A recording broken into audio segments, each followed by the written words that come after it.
Friends, जैसे कि आप लोगों ने देख ही लिया होगा थंबनेल, तो ये जो वीडियो है ना, इसमें मैं आपको 10 इंपॉर्टेंट क्वेश्चंस के बारे में बताने वाला हूं जो पॉलिटिकल साइंस के हैं। एंड अगर आप लोग जो है इंडिया जीके की तैयारी कर रहे हैं या कंपटीशन की तैयारी करें तो भी ये वीडियो आपके लिए बहुत ज्यादा इंपॉर्टेंट होने वाला है। एंड अगर आप कॉलेज स्टूडेंट हैं और अगर आप सेमेस्टर एग्जाम दे रहे हैं तो भी ये वीडियो आपके लिए बहुत ज्यादा इंपॉर्टेंट होने वाला है।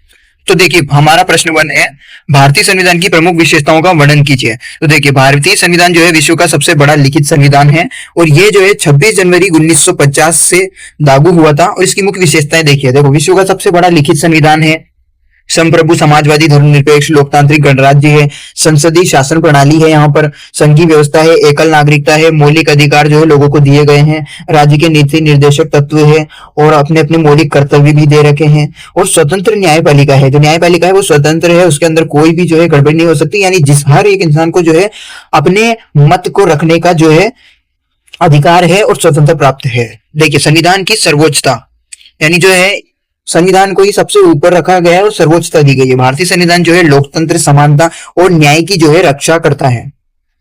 तो देखिए, अब हमारे दूसरे प्रश्न की तरफ चलते हैं। भारतीय संविधान जो है इसकी प्रस्तावना का महत्व स्पष्ट कीजिए। उत्तर, प्रस्तावना जो है संविधान का परिचय है।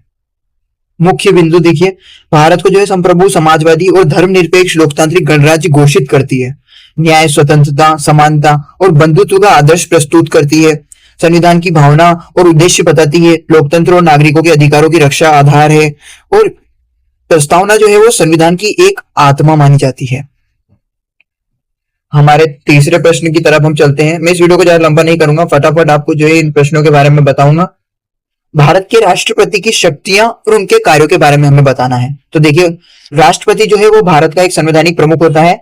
उसके हाथों में जो शक्तियां होती है, प्रधानमंत्री की नियुक्ति करना, यानी राष्ट्रपति जो प्रधानमंत्री की नियुक्ति कर सकता है, मंत्रियों की नियुक्ति भी कर सकता है और संसद का अधिवेशन बुलाने का कार्य भी कर सकता है। विधेयकों पर हस्ताक्षर करना, कोई भी अध्यादेश जारी करना। सेना का सबसे बड़ा सेनापति वही होता है, सर्वोच्च सेनापति। और समाधान करने की शक्ति भी जो है राष्ट्रपति के हाथों में ही होती है। राष्ट्रपति जो है संविधान को बचाए रखता है और राष्ट्र का एक पहला नागरिक होता है। अब हम हमारे चौथे प्रश्न की तरफ चलते हैं। प्रधानमंत्री और मंत्रिपरिषद, इन दोनों की शक्तियां और इनके कार्यों के बारे में हमें बताना है। तो देखिए, प्रधानमंत्री जो है सरकार का एक वास्तविक प्रमुख होता है और इसके जो कार्य होते हैं वो होता है मंत्रिपरिषद को गठन करना। ठीक है, मंत्रिपरिषद का गठन करना। तो देखिए, सरकार की नीतियां बनाना और संसद में सरकार का नेतृत्व करना, राष्ट्रपति को सलाह देना, प्रशासन का संचालन करना और विदेश नीति का नेतृत्व करना, यानी कब विदेश जाना है, कब जो है इंटरनेशनल जो है वाद विवाद जो होता है उस पर जो है चर्चा करनी है। तो ये सभी जो है प्रधानमंत्री के ही हाथों में होता है। और प्रधानमंत्री जो है वो भारतीय शासन व्यवस्था का एक सबसे महत्वपूर्ण पद माना जाता है। चलिए, अब हमारे नेक्स्ट क्वेश्चन की तरफ चलते हैं हम। भारतीय संसद की संरचना और उनके कार्यों का वर्णन कीजिए। ठीक है, हमें संसद की संरचना उनके काम के बारे में बताना है। संसद जो है 3 भागों से मिलकर बनी हुई है, राष्ट्रपति से, लोकसभा से और राज्यसभा से। ये तीनों बहुत महत्वपूर्ण है, आप इन्हें याद कर लीजिएगा। इनके कार्य क्या क्या होते हैं? संसद के कार्य होते हैं कि ये कानून बनाती है, बजट को पारित करती है और सरकार पर नियंत्रण रखती है। यानी सरकार कोई ऐसा निर्णय ना ले जिससे लोगों को हानि हो। तो संविधान संशोधन करना, यानी संविधान में अगर कोई गलत संविधान जो लिखा जा चुका है तो उसे संशोधित करना, उसे सही करना। राष्ट्रीय मुद्दों पर चर्चा करना, जो मुद्दे इंपॉर्टेंट है उन पर चर्चा करना। और संसद भारतीय लोकतंत्र की जो है सबसे महत्वपूर्ण एक संस्था मानी जाती है जहां पर सब निर्णय लिए जाते हैं। हमारा नेक्स्ट क्वेश्चन है, सर्वोच्च न्यायालय की शक्तियां और उनके कार्यों के बारे में बताइए। सर्वोच्च न्यायालय जो होता है ना, जहां पर न्यायालय निर्णय लिया जाता है, जो भी आपराधिक होते हैं उन पर जो न्याय किया जाता है, तो उनकी शक्तियां और उनके कार्यों के बारे में हमें बताना है। तो देखिए, सर्वोच्च न्यायालय जो है भारत का एक सर्वोच्च न्यायालय होता है। यानी सभी निर्णय, बड़े बड़े जो मुद्दे होते हैं उन सभी पर जो है सर्वोच्च न्यायालय में ही जो निर्णय लिए जाते हैं। तो इसके जो काम होते हैं वो है संविधान की रक्षा करना, संविधान के अनुसार कार्य करना और जो मौलिक अधिकार होते हैं लोगों के, उनकी रक्षा करना, उनके मौलिक अधिकारों के अनुसार उन्हें जो है नेतृत्व करना उनका।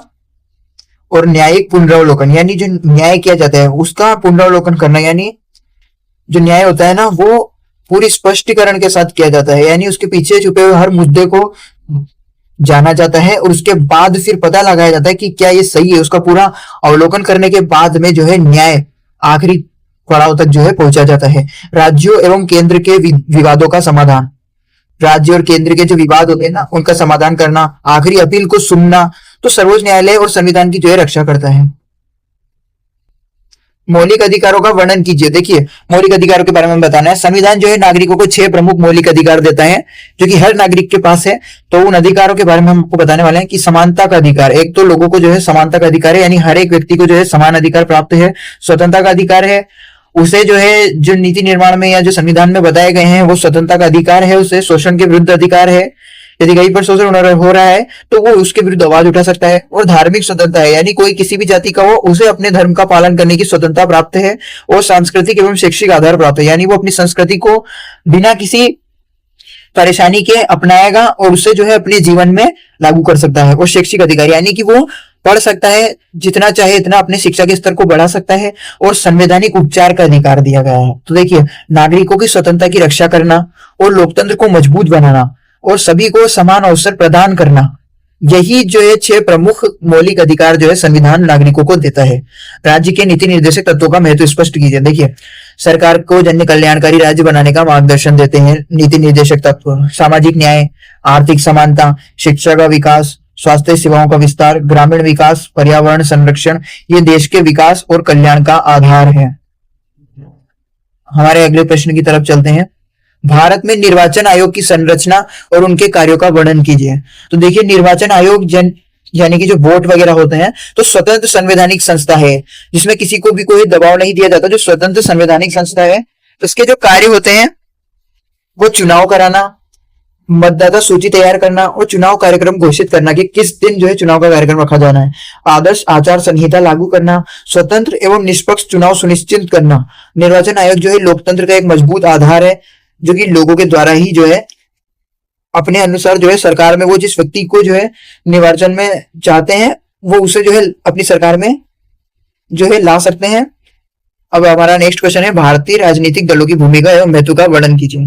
तो राजनीतिक दल जो है एक लोकतंत्र की रीढ़ की हड्डी मानी जाती है। इनके काम क्या होता है? चुनाव को लड़ना, सरकार बनाना, जनता का प्रतिनिधित्व करना, जनमत तैयार करना, सरकार की नीतियां बनाना और विपक्ष के रूप में सरकार की आलोचना करना।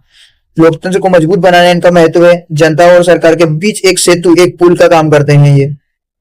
तो ये जो 10 सबसे महत्वपूर्ण प्रश्न है, तो आपने इस वीडियो को अगर पूरा देख लिया तो आपने इस वीडियो में जो है राजनीतिक विज्ञान के जो है बहुत महत्वपूर्ण क्वेश्चंस के बारे में सीखा है। तो ऐसे ही क्वेश्चंस को पाने के लिए हमारे इस चैनल को सब्सक्राइब कर लेना। बाकी आगे मैं आपके लिए और भी काम की वीडियो बनाता रहूंगा। बाकी आप कमेंट कर देना आपको किन टॉपिक पर वीडियो चाहिए।